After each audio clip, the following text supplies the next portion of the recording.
당신은 물었다. 봄이 주춤 뒷걸음치는 이 바람 어디서 오는 거냐고. 나는 대답하지 못했다. 섬 4월의 바람은 수의 없이 죽은 사내들과 관에 묻히지 못한 아내들과 집으로 돌아가는 길을 잃은 아이의 울음 같은 것.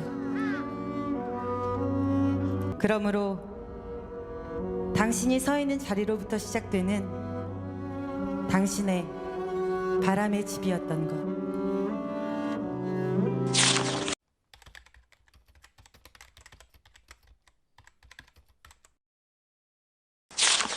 우리가 알고 있었지만 몰랐던 제주의 봄 두 편에 걸쳐서 1947년 3월부터 1948년까지 제주 4.3이 일어난 배경과 전개 과정 등에 대해서 말씀드렸습니다.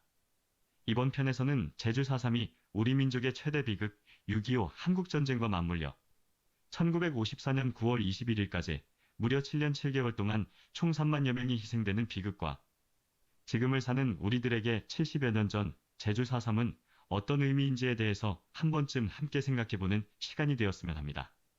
1947년 3월 1일부터 일명 초토화 작전이 시작되기 전인 1948년 9월 말까지 제주에서 희생된 사망자 수는 1000명 미만이었으나 10월 포고문이 발표되고 11월 계엄이 선포된 후 1949년 초까지 겨우 몇 개월 만에 100여 곳의 중산간 마을이 불에 타 사라지고 1500여 명이 희생되셨습니다.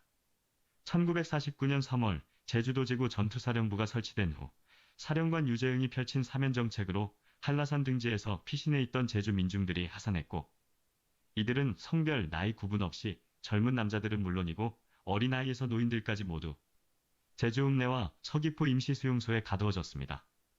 이들 중 소수만이 석방되었을 뿐 대부분은 군법회의에 회부되어 죄명과 형량도 알지 못한 채 내륙에 있는 형무소로 이송되었고, 이미 와해되고 무력해진 무장대 1대 총책 이덕구를 사살하여 그 시신을 제주경찰서 정문 앞에 전시한 후 화장 처리하는 등 1947년 3월 1일부터 시작된 제주 4.3은 너무나 큰 희생과 상처를 남긴 채 1949년을 지나면서 일단락되는 듯 했습니다. 그러나 1950년 6월 25일 한국전쟁이 발발하면서 또 다시 제주에서는 비극적인 일들이 벌어지게 됩니다. 전쟁의 참혹함은 인간성을 상실시키고 인간성의 상실은 잔혹함으로 바뀌어 되돌릴 수 없는 수많은 희생과 상처를 만들어냈습니다. 그리고 그곳에는 분노와 슬픔, 상실과 복수, 살기 위한 발버둥이자 잔혹함 등의 온갖 감정과 심상들이 뒤엉켜 있었고, 또한 그곳에는 언제나 그로 인해 희생되었던 수많은 목숨들이 존재했습니다. 1950년 6월 25일 개전 이후 낙동강까지 순식간에 밀렸던 대한민국은 1950년 9월 인천 상륙작전을 성공시킨 후 10월 수도 서울을 수복했습니다. 이렇게 후퇴와 진격하는 과정 속에서 예비검속이라 불리는 조치를 통해 장차 적군이 될 수 있는 좌익분자, 일명 빨갱이를 솎아내는 일들이 일어났고, 그렇게 빨갱이로 분류된 사람들은 대부분 학살되었습니다. 이러한 일들은 이미 좌익 인사로 분류되어 수감되어 있는 형무소나 수용소뿐만 아니라 이미 빨갱이 섬으로 낙인 찍힌 제주에서도 수없이 일어났습니다. 1949년 사면정책으로 하산한 뒤 제주와 내륙 등지 수용소에 수감되어 있던 사람들뿐만 아니라 1948년 당시 초토화 작전으로 이미 폐허가 된 마을 출신 일반 민중들을 비롯해 서귀포, 제주항 앞바다, 제주 비행장, 송악산 서사로름 등 제주 곳곳에서 일어났으며 대부분 바다에 수장되거나 총살 후 안매장되었습니다. 1952년부터는 제주도 경찰국에서 설치한 100 전투경찰 사령부 등을 통해 한라산 기슭 내에 아직 잔존해 있는 무장대 세력들을 토벌하는 작전을 전개했으며 1953년 7월 한국전쟁이 휴전으로 일단락되고도 1년 2개월 후인 1954년 9월 21일이 되어서야 비로소 한라산 금족지역을 해제, 전면 개방을 선언했습니다.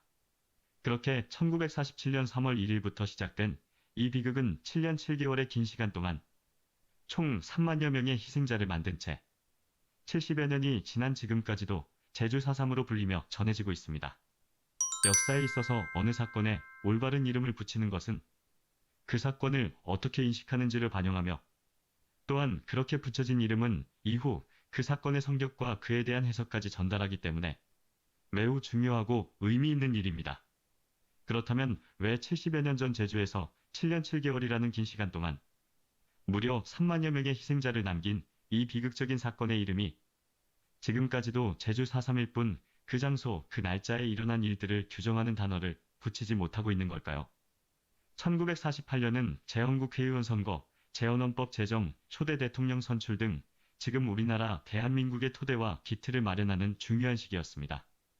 더욱이 당시는 지금처럼 정보교류가 활발하지 못했고 여객기 등이 전무하여 사람들이 드나들기 쉽지 않았던 제주라는 외딴 섬에서의 일은 관련 사람들만 통제하면 그곳에서의 참상이 알려지기 쉽지 않았습니다.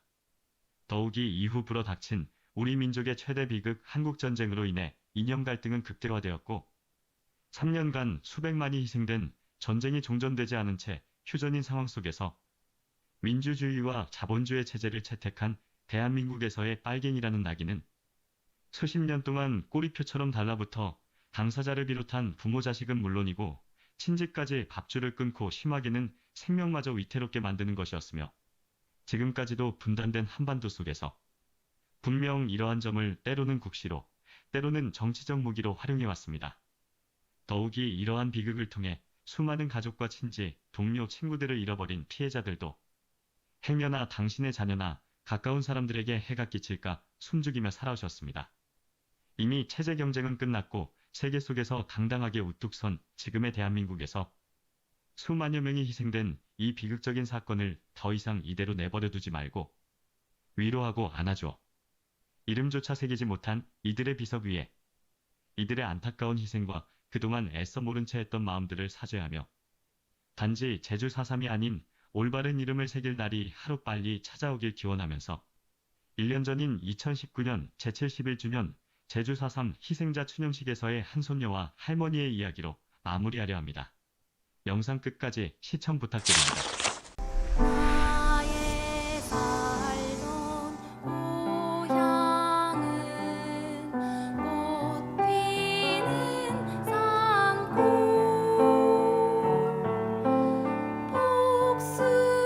복숭아꽃 살구꽃 아기 진달래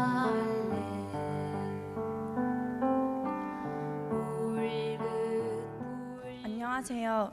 제 이름은 정향신입니다. 1942년생인 김현옥 할머니의 손녀이고 제주시에 사는 대학생입니다. 오늘은 4.3 유족이자 후유 장애인인 저희 할머니의 이야기를 해드리려고 떨리는 마음으로 이 자리에 섰습니다. 저는 할머니에 대해 몰랐던 게 많았습니다. 할머니가 글을 쓸 줄 모르셨더라고요. 세뱃돈 봉투에 제 이름 3글자를 써주셨던 2년 전 그 사실을 처음 알았습니다.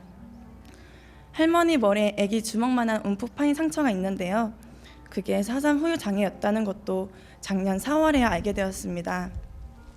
심지어 10살 때까지 신발 한 번 못 신어본 고아였다는 것도 굉장히 믿기 힘들었습니다. 저희 할머니는 보시다시피 얼굴도 마음도 아주 고운 분입니다. 오늘은 검은색 저고리에 흰색 치마를 입으셨지만 사실 제가 기억하는 할머니는 항상 화사했습니다. 또 할머니는 혼자 바닷가에 자주 나가셨습니다. 저는 그 모습을 보고 우리 할머니는 바다를 참 좋아하시는구나 라고만 생각했었죠. 차마 믿을 수 없는 일이었어요. 할머니의 할아버지, 할머니, 아버지, 어머니, 오빠와 동생이 땅도 아닌 바다에 던져져 없어져 버렸다는 사실은 당시 할머니는 고작 8살이었습니다. 여러분 혹시 헌묘라는 말을 아시나요? 4.3 이후 할머니는 어릴 적 10년이란 세월을 대구에서 부산으로 다시 서울에서 제주로 헤맸습니다. 한강에서 빨래도 하고 아이스 깨끼도 팔며 악착같이 살았대요. 그러다 18살에 제주로 다시 내려오게 되었습니다. 제주에서 살아야 부모님을 잊지 않고 또 내가 누구 자식이고 누구 딸인가를 기억할 것 같았다네요. 친척 삼촌과 함께 시신도 없는 그런 헌묘를 지었답니다. 그래서 매년 그렇게 정성스럽게 벌초를 다니셨나 봅니다. 그리고 할머니는 고기를 안 드세요. 부모 형제가 모두 바다에 떠내려가 물고기에 다 뜯겨 먹혔다는 생각 때문이었대요. 어릴 때부터 꾹 참으면서 멸치 하나조차 먹지 않았다는 사실도 저는 최근에 알게 되었습니다. 할머니가 그러셨어요. 나는 지금도 바닷물 잘락잘락 들이쳐가면 어멍이형 아방이 우리 연호가 한몫 두 팔 먹는 나한테 오는 거 닮아. 그래서 나도 두 팔 벌렁 바다로 들어갈 뻔했죠. 할머니의 바다를 이제 알게 되었습니다. 너무 죄송합니다, 할머니. 할머니 삶에 그런 끔찍함이 있었고 멋쟁이 할머니가 그런 아픔에서 살고 계셨는지 몰랐어요. 오늘 이 자리에 오기 전에야 할머니께 여쭤보았습니다. 할머니는 이제 바라는 게 뭐예요? 마지막으로 우리 할머니의 마음을 제가 대신 전해보려고 합니다. 나는 어멍 죽은 거, 물에 떠댕기는 거, 그런 것만 생각하며 살았죠. 나 어린 나이에 어떤 가슴으로 어멍아방 식계를 하고 소분을 댕겨져신지. 우리 어멍아방, 할망하르방, 아직도 피 묻은 옷 입은 이시카부된, 저승 갈 때 입는 옷 새로 지어당 산 앞에서 태워드리고 해놔서 우리 어멍네 이런 내 마음 다 알아 점실 건가? 우리 부모는 사삼태컹 억울하게 죽지만 안 하시면 학교 공부도 하고 누구한테 지지 않고 사라지실 거 닮아. 그 사삼만 아니었으면 나는 지금 텔레비전에 나오는 사람들처럼 말도 잘하고 어디 관공서에 계신 사람들처럼 당당하게 사라지실 거 닮아. 이제까지는 억울한 마음만 드러나신 뒤 그래도 이렇게 우리 향신이가 다 들어주는, 이젠 속이 다 풀어진 거 닮아. 할머니는 울 때보다 웃을 때가 훨씬 예뻐요.